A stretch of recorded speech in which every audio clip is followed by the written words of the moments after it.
ሰላም ውድና ተከበራችሁ ቤተሰቦቼ በሙሉ እንዴት ናችሁ? ሀባይ ሁላችሁንም ሰላም ብያለሁኝ። በያላችሁበት ሰላማችሁ ይብዛ እያልኩኝ ዛሬም መጣሁኝ ሀረግን ይዤ ሀረግ 68 ይዤ መጣሁኝ። ምን ነበር እንዴት ነበር የምንለው የምናይ ይሆናል። ለቤት አዲስ ሆናችሁ ሰብስክራይብ ማድረግ አትርሱ፣ ነባሮችም እንደዛው ላይክ እንዲሁም ደግሞ ሼር ማድረግ አትርሱ።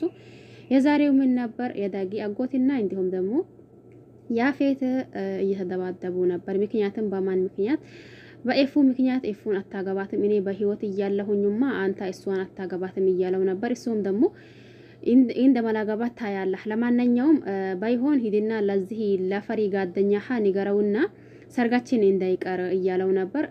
ያው እሱም የዳጊ ማጎት ደግሞ እንዴት እንደዛ ትለኛለህ? ይሄ ነገር እንዴት ነው? አታገባትም እኔ በህይወት እያለው እያለው ነበር። እሱም አገባታለሁ ሲሉ ሲከራከሩ እንዲሁም ደግሞ ሲማቱ ያው እሱም እየመታው ያፌትም እየመታው ነበር ማለት ነው። በዛ መሀል ደግሞ ልጅቷ አንድ ልጅ ማጣች፣ ሲሟን አላቃትም ማጣችና አንድ ሰው ለአንድ ሰው እኔ ከሌለሁኝ ለአንድ ሰው ባር እንዳትከፍቺ እያላት ነበር። እንዴ እኔ ምን ማድረግ አለብኝ? እሱ እኮ ገፍትሮኝ ነው የገባው። ጠይብ በዚህ መካከል እኔ ምን ማድረግ አለብኝ እያለች ነበር። በቃ ለማንኛውም እኔ ሲወጣ ስለሚልዘጋው ችግር የለውም። ነገር ግን በተለይም ኤፉ እዚህ ከመጣች በኋላ አንድ ሰው ቢመጣ ባር እንዳትከፍቺ እያላት ነበር ማለት ነው። ኤፉ ይሄንን ውስጡን ምስጢሩን የምታውቀው ነገር የለም። ለራሱ እየፈለጋት እየመሰላት ነው። ነገር ግን ደግሞ እሱ ለሌላ ሰው ሊሸጣት ፈልጎ ነው ኤፉን። ይሄንን ደግሞ ኤፉ ያለችው እየተሰቃየች ነው። ይሄንንም ያኔ ለአንድም ሰው ስላላማከረች ወይም ደግሞ ለአንድም ሰው ስለነገረች እሷም ግራ ተጋብቷት ብቻዋ እያሰበች እያሰላሰለች ትገኛለች ማለት ነው። እንዴ ለምንድን ነው እንደዛ ያልከው? ግን እሷ ስጠይብ ታግታ ነው እንደምትመጣው እያለች ነበር። ምን አገባሽ አንቺ ሂጂ ስራሽን ስሪና እያላት ነበር። ከዛ ደግሞ የሚቀጥለው ቤዛና እና እንትና ሲገናኙ ታውቂያለሽ፣ አንድ ሰው ተስፋ ሲቆርጥ ቢያጠፋም ባያጠፋም ያማል። ኤፍራታን ከልጅነቴ ጀምሮ አውቃታለሁኝ እያለች ነበር። እንዴ ማለት ምን ማለት ነው? አንድ ሰው በህይወቱ ተስፋው ሲቆርጥ ቢያጠፋም ባያጠፋም ያማል እያልኩሽ ነው። ኤፍራታን ደግሞ ከልጅነቴ ጀምሬ አውቃታለሁ። ቢሰድባት ባንቋሽሻት እሺ ከማለት ውጪ ምንም አይነት መልስ አትሰጣኝም ነበር። ማለት ተጣላችሁ እንዴ? ምን እየሆናችሁ ነው? ታይ እባክሽን ቤዛ። እሱ አሁን በዚህ ሰዓት ለማጣላት ምንም አቅም የላትም። ሁላችንንም ግን ለምንድን ነው እንደወደቀ ዛፍ ሁላችንንም የምንረባረበው? አንድ በወደቀ ዛፍ ደግሞ ጉልበታችንን እንትን ማሳያት ጥሩ ነው ብዬ አላስብም። ስለዚህ ኤፉን ብንተዋት ነው የሚሻለው በዚህ ሰዓት እያለች ነበር። አይደለም ብታምኝም ባታምኝም በዚህ ጊዜ እያሳዘነችኝ ነው። አብዛኞቹ በታሰርኩት ጊዜ ደግሞ አብዛኛ ሰዎችን አየሁን። አብዛኞቹ ምን አይነት ሁኔታ እንዳላቸው ቆሙ ብዬ አሰብኩኝ።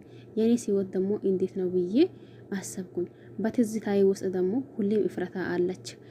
ግን እሷ ደግሞ ምንም ቢላት አንድ ቀን ተቀይማኝ አታውቅም።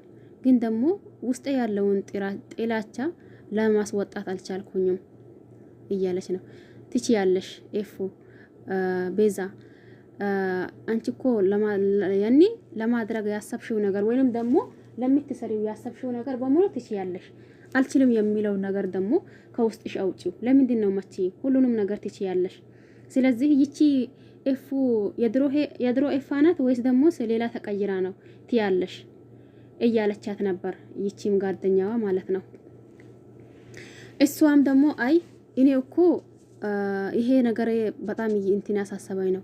እሷ ግን አዲስ ነገር አምጥታ ሳይሆን ይሄ ማለት እኔ ግን አዲስ ነገር አምጥቼ ሳይሆን ይሄ የድሮ ያለብኝ ባህሪ ነው እያለች ነው። የሰው ልጅ ደግሞ በወራቶች ውስጥ እየተቀየርሽ ነው። የሰው ልጅ ደግሞ በወራቶች ውስጥ እንዴት ሊቀየር ይችላል? አይደለም በወራቶች ሳይሆን በቀናቶች ውስጥ መቀየር ይችላል እያለቻት ነበር። ከዛ ደግሞ ዳጊና የዳጊ ወንድም ቁጭ እያሉ ሲያወሩ ኤፉ መጣች። እናንተ ማለት እህቴ ደህና ነሽ እያላት ነበር። ይሄ አጎቴ እያለ ምንም ደህንነት የለኝም ምን ተፈጥሮ ነው ስትል ትንሽ አታፍርም እንዴ እያለችው ነበር። ስለኔ ህይወት አንዳችሁንም አያገባችሁም። እኔ የፈለኩትን ባል ወይም ደግሞ የፈለኩትን ሰው መርጬ ማግባት እችላለሁ። ከኔ ህይወት ውጡልኝ ብያለሁኝ ውጡልኝ እያለች ነበር።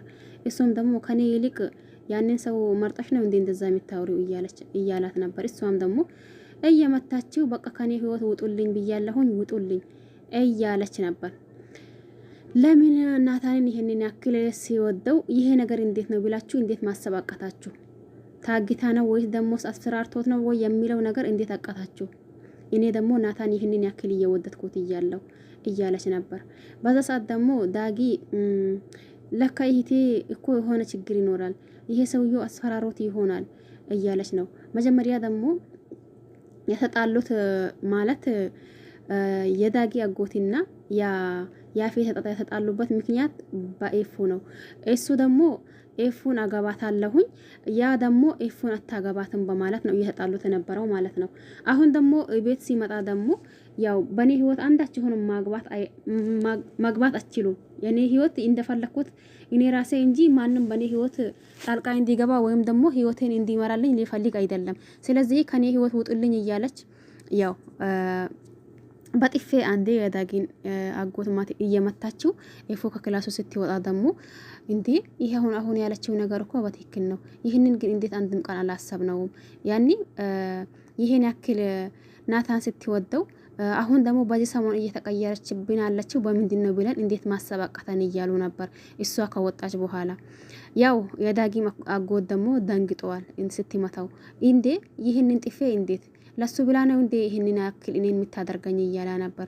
ነገር ግን ደግሞ እሷ በተናገረችው ነገር እንዴት አንዳችሁም ይህንን ነገር ማሰብ አቃታችሁ? ይሄ ሰውዬው ምን ብሎት ነው ወይስ ደግሞ እንዴት ነው እንደዛ የሆነችው ማለት እንዴት አቃታችሁ እያለች ነው። አንዳንዴ ችግራችን ለሰው ማካፈል ጥሩ ነው ብዬ አስባለሁኝ። ምክንያቱም አሁን የደረሰባት ወይም ደግሞ እሱ እያስፈራራት ያለው በቃ ናታን እንዲያደርገዋለሁኝ ቤተሰቦችሽን በሙሉ እንዲያደርጋቸዋለሁ በሚለው እያስፈራራት ነው። እሷ ደግሞ ያው ነገሩ እውነት መስሎት የሆነ ነገር ካደረጋቸው ብላ ፈርታ ነው ይህንን ሁላ በድብቅ የምትታመመው እንዲሁም ደግሞ በድብቅ የምትጨነቀው ማለት ነው። ስለዚህ በዚህ እናንተ ምን ትላላችሁ? አንዳንዴ ህመማችን ወይም ደግሞ ቁስላችን ለሰው ስናካፍል የሆነ ሰው የሆነ ነገር ሊፈጥርን ይችላል። ነገር ግን ደግሞ እኛ ድብቅ አድርገነው እኛ ብቻችን የምንጨነቅ ወይንም ደግሞ ብቻችን የምናስብ ከሆነ ምናልባት አንድም መፍትሄ ላናገኝ እንችላለን። ነገር ግን ያን ችግራችን ወይም ደግሞ ጭንቀታችን ለሰው ስናካፍል ትንሽ ነገሩ እየተስተካከለ እንዲሁም ደግሞ ትንሽ የሆነ አለ አይደል? ያኒ ማለት ትንሽ የሆነ የሚሰማችሁ ነገር አለ ማለት ነው። አሁን ኤፉ በዚህ ሰዓት እንደዛ የምትሆነው ይሄ እንዲ ነው እያላት በነበረው ማንም ሊያቅላት ወይም ደግሞ ለማንም ስላልተናገረች እሷ ማንም ደግሞ የልቧን ሊያቅላት አልቻለም። ያኒ በምንድነው እንደዛ ተቀየራቸው? ምንድነው ምን እያገኘች ነው? ምንስ እየመጣ ነው? በማለት ነው ያሉት ሁላችሁም ማለት ነው። ስለዚህ ከዚህ የሆነ ነገር እንማራለን ማለት የሆነ ውስጣችን ላይ ያለው ቁስል የሆነ ችግር ያኒ ቢያንስ ለአንድ ሰው ስናካፍል የሆነ በቃ የሆነ መፍትሄው ልናገኝ እንችላለን። ነገር ግን ደግሞ ያው ዝም ብለን ራሳችን ሁሌም ምናስብ ወይም ደግሞ ምናስላስል ከሆነ ያው እንደ ኤፉ ማለት አሁን ሰሞኑን ያለችበት እናውቃለን። እሷ የምትወደው ናታን የአፌት ደግሞ በቃ እንዲህ አደርጋለሁ በማለት እያስፈራራት ስለሆነ ሰሞኑን ከአፌት እሺ እያለች ነው አይደል? ይህንን ደግሞ ማንም ሊረዳት አልቻለም። ምክንያቱም ለአንድም ሰው ችግሯን ስላላካፈለች ማለት ነው። ይሄን ይመስል ነበር። ሁላችሁንም አመሰግናለሁኝ። በያላችሁበት ሰላማችሁ ይብዛ። ለቤት አዲስ የሆነች ሰብስክራይብ ማድረግ አትርሱ። ነባሮችም እንደዛው ላይክ፣ ሼር ማድረግ አትርሱ። ሁላችሁንም ከልብ አመሰግናለሁኝ። በአዲስ በሌላ ቪዲዮ እስከምንገናኝ ድረስ በያላችሁበት ሼር ቆዩልኝ። አመሰግናለሁኝ ሁላችሁንም ማለት ነው።